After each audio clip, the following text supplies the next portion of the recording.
ایک دفعہ یہودیوں کی عورتوں نے شرارت کی کہ حضرت فاطمہ کو بلاتے ہیں اور ان کی غربت کا مذاق اڑاتے ہیں، معاذ اللہ ثم معاذ اللہ۔ کہتی ہیں گھر آئی عورتیں کہنے لگی حضور اپنی بیٹی کو بھیجیے، ہمارے گھر میں شادی ہے، ہم چاہتی ہیں یہ وہاں لوگوں کو تبلیغ کریں، دین کا پیغام دیں۔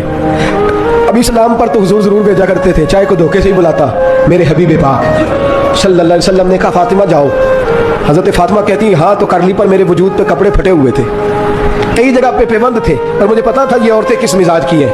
فرماتی ہیں میں نے نا، حضور نے کہا تو میری آنکھوں میں 2 قطرے آنسوؤں کے آ گئے۔ میں نے کہا یا اللہ اپنے لیے نہیں، تیرے نبی کے دین کے وقار کے لیے۔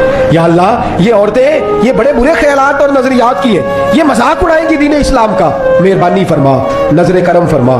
حضرت فاطمہ فرماتی ہیں ابھی میری بات بھی مکمل نہیں ہوئی، رسول پاک پھر تشریف لے آئے اور فرمایا فاطمہ کیا کیا سوچ رہی تھی، کیا کہہ رہی تھی؟ کہا حضور کوئی خاص نہیں۔ فرمایا نہیں کچھ تو کہہ ہی رہی تھی، کچھ تو سوچ ہی رہی تھی۔ کہتی ہے میں نے بادشاہی کے نظارے گھر میں دیکھے، کچھ تو سوچ رہی۔ حضور کیا ہوا؟ فرماتے ہیں حضور نے چادر مبارک کھولی، اندر سے جوڑا نکالا۔ فرمایا پتہ نہیں تو نے کیا سوچا ہے، جبریل جنت سے جوڑا لے کے پہنچ